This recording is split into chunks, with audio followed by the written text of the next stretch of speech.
Hello, welcome to another video. Today I'm going to be going over how to assemble your Photon. So the assembly is pretty easy, but I'm going to go through it anyway. Have any questions, feel free to comment. User manual. Step 1, unpack the machine. Done. Step 2, install the handle on the top cover. So they show a picture of what exactly they're talking about. This is your handle. I've already grabbed the screw. The screw comes in this little bag, which comes in this bag.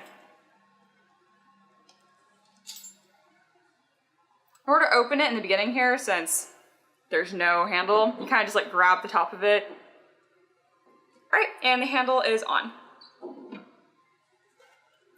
Step 3, open the top cover and ensure that the 2K LCD screen and platform are clean. Looks good to me. All right, plug in the power, turn on the switch. It's already plugged in. Turn it on. It should beep. There we go. Not sure why it beeps, but it does. All right, step 5 has another figure for you to do, and now you're going to be actually calibrating your build plate. This is really important. If you lower your build plate too much, you will crack the LCD screen. I've seen it a bunch of times. Luckily, I haven't done it yet. We'll see. All right, so first thing you do is click on Tools. Now you're going to go to Move Z. And click on Home. It's a little house button right here. Open this up. All right. When it beeps a couple times, that's how you know it's done. It will stop automatically, and it mentions that in the manual as well. If it doesn't stop and you notice it's going to crash or do something, there is another button down here with a little like X essentially, which will cancel it. All right. Now for step 8 or step 6, loosen the screw in the platform as shown in figure 4. So what we're doing is now is we're talking about the build plate, which is this.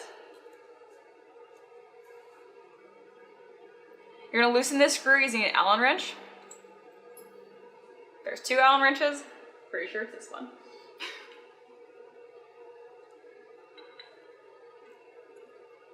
Yeah, it's this one. All right, cut whatever you need to make sure this is correct. All right. You'll be taking an Allen wrench and loosening this. It should already be loose, just in case it's not, so it's gonna be wobbly. Step 7 has another couple figures for you, and you have a sheet of printer paper on the screen. So you're gonna be using this in order to calibrate it. And now I have paper. I know this is not printer paper. When I've calibrated printer paper, it was too thick. It probably doesn't matter too much. I know this is thinner. This is what I do. Again, feel free to use printer paper, but this is what works for me. All right, you're gonna take your build plate, going to slide it on here. Make sure you loosen the little red knob tight, and there you go. So you're gonna have this really floppy plate on here. You don't have to worry about scratching your LCD screen too much. It's pretty resilient, but at the same time, don't just drop the build plate onto it. All right. This needs to be cut. So I've torn a piece of paper here. Didn't fit before. Slide this under here. And now you're going to be lowering this plate until it makes the paper snug. If you are, so let's say the increment is 0.1 millimeters. If you're 0.1 millimeters too tight, you will get failed prints. Very sensitive machine, but it's really awesome and rewarding. So when in doubt, don't break the machine. So don't lower it too much. Go too high than too low in the beginning. Because again, cracking the screen is a lot worse than having a failed print. All right, so now that I know it's really high up, not too worried about it. Maybe pressing on 0.1 here, 1 millimeter. Is at 0.1 millimeter because I know I'm pretty far away right now. You don't know how much a millimeter is, start with 0.1. Just go safe. I went to 0.1 because I'm a little bit closer now. And now just keep touching it until you're gonna get some snugness in the paper. So what you're doing here is you're forcing this build plate to be parallel with the machine.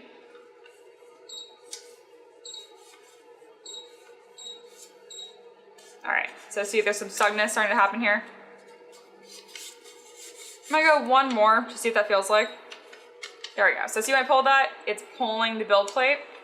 That's probably more snug than I needed. That was that 0.1 millimeter too tight that I was talking about. Move up one. There we go. There's resistance, but I can still move the paper around pretty easily, not have to worry about it.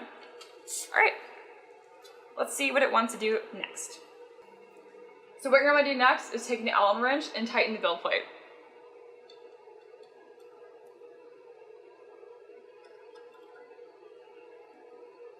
Kind of an awkward angle here.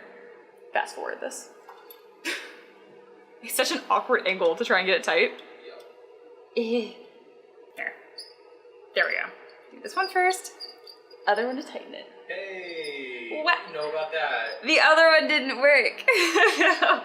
There we go. Once you tighten the build plate, I recommend checking it with the paper again. Sometimes it'll cause it to adjust. Like as of right now, I can't really get the paper in there, which probably means that it's too low. So when you check the paper again, make sure it's not too tight. So in this case, tightening the build plate caused it to lower a little bit more. Also why it is so important not to lower it too much in the beginning, because when you tighten that, you'll crack your LCD screen. It's kind of the moral of the day, don't crack your LCD screen. Move up one, slide under there. That's good resistance. Get lower one more time, just see what it's like. Yep, way too tight.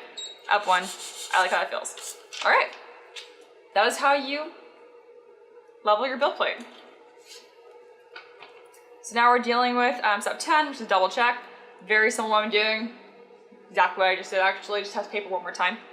And then finally for step 11, this is really important.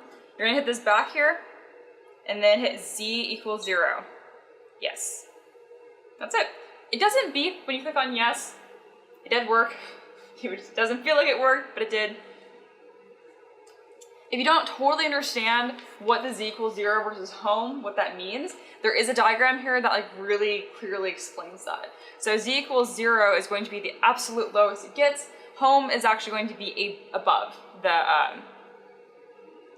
VAT right here. Also really important to test your screen. So going to lower this, going to raise my Z, go to 10, so this goes a little bit faster. Screen. Get next some coffee, babe. You should put that in the video. Next some coffee, babe. Next some coffee, babe. A note. It's gonna be Don't press this several times over, because it is processing it each time you click it. That's why it's still raising right now, even though please don't raise all the way to the top. Don't do what I just did. Wow, that worked out great actually. It stopped at the exact top. Click, let it move, wait, click again. Don't overload it, be nice to your machine.